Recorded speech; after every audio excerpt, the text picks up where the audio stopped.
Very often, usually because Billy has rolled some sort of chaos across the floor to derail the show, we don't get to things that we meant to get to. And I wanted to, in the local hour, talk about Greg Cote and the fact that Greg Cote didn't appear with us today and will appear on Thursday. And his mispronouncing of words has become just as bad as my mispronouncing of words and names. And it reminded me earlier in the show of a minor league game. And Chris, what kind of details can you give the audience as to what a peacocking, preening knob your father was on minor league night as he owned the microphone and mispronounced names? Well, remember, he announced my games growing up, so he fancies himself as a guy that's really good at broadcasting. He's a writer, at announcing, and he's a writer, so he prides himself on someone who can pronounce all these names correctly. So he got a chance at his minor league Greg Cote day,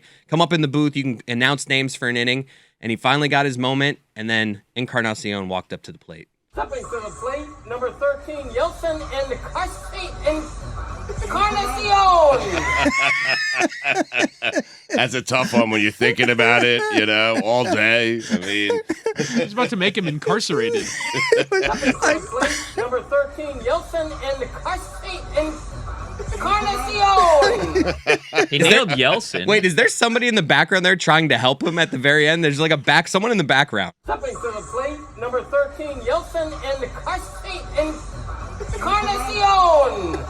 Someone was stepping in, it seems like. Yes. It was. Well, and with fear, I would imagine, because it was the second hiccup that's the funniest. Like that he got running start, he started and he ran and then he tripped and then he got up and he fell again. It's the second one that makes everyone rush to help him. Stepping to the plate, number 13, Yeltsin and Encarnacion.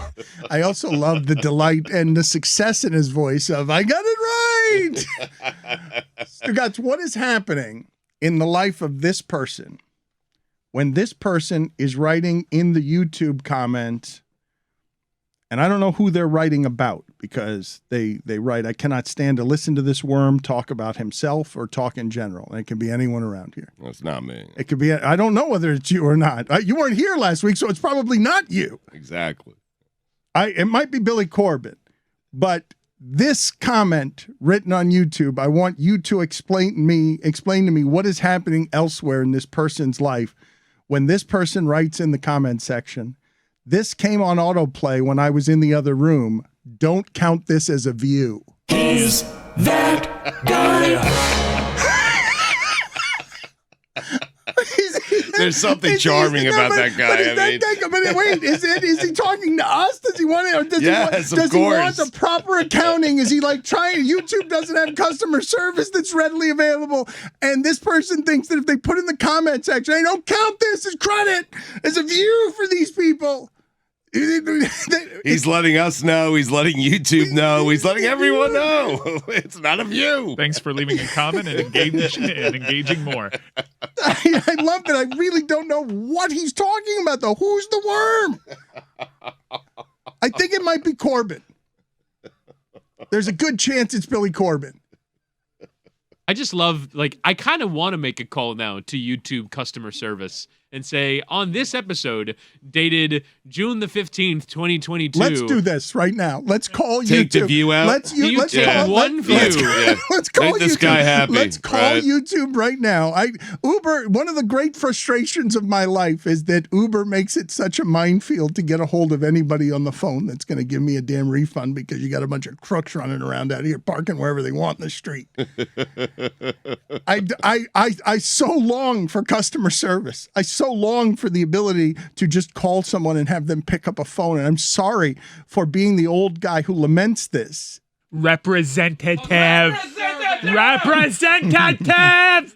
Agent. I just keep hitting zero. Zero.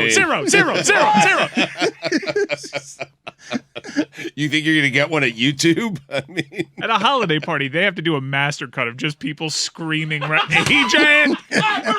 Operator! They should have a DJ mix music to just the sounds of people shouting things at customer service.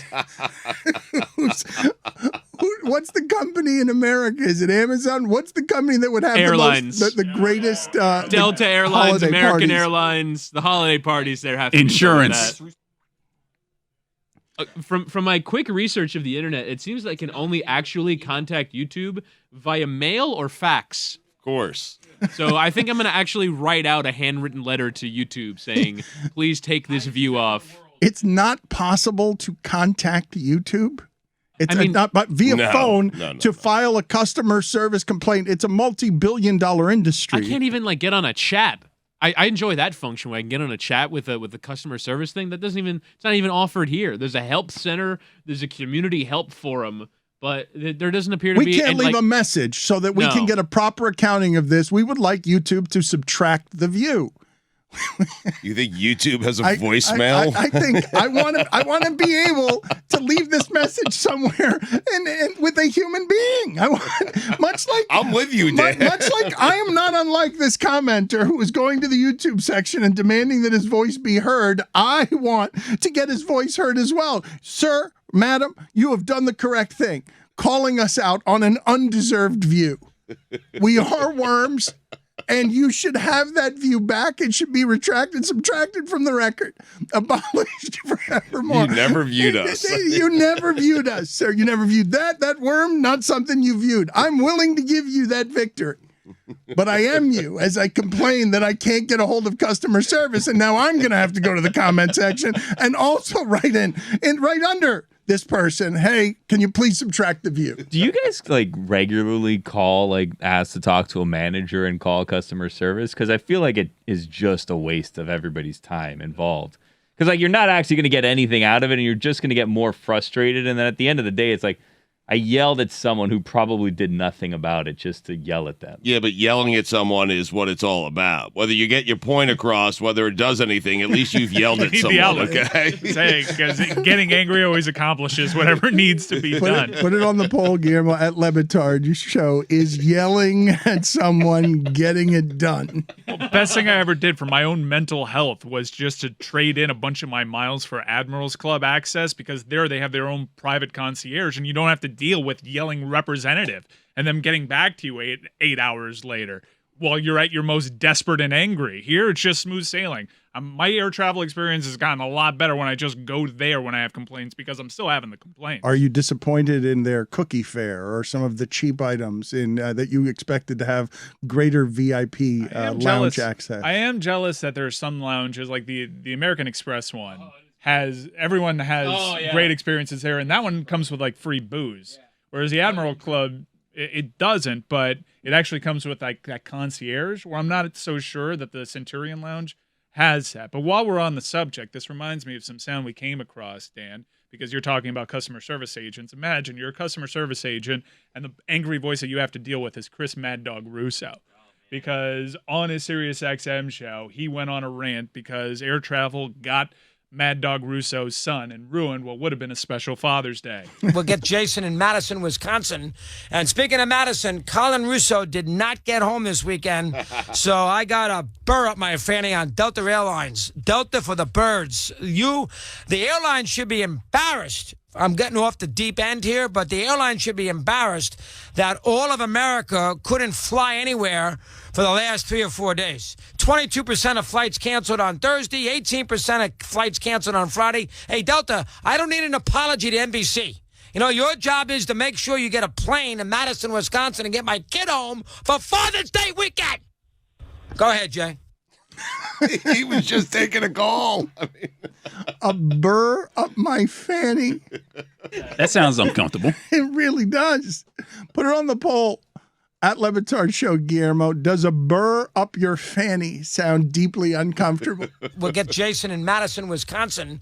And speaking of Madison, Colin Russo did not get home this weekend, so I got a burr up my fanny on Delta Airlines. Delta for the birds. The airline should be embarrassed. I'm getting off the deep end here, but the airline should be embarrassed that all of America couldn't fly anywhere for the last 3 or 4 days. 22% of flights canceled on Thursday, 18% of flights canceled on Friday. Hey, Delta, I don't need an apology to NBC.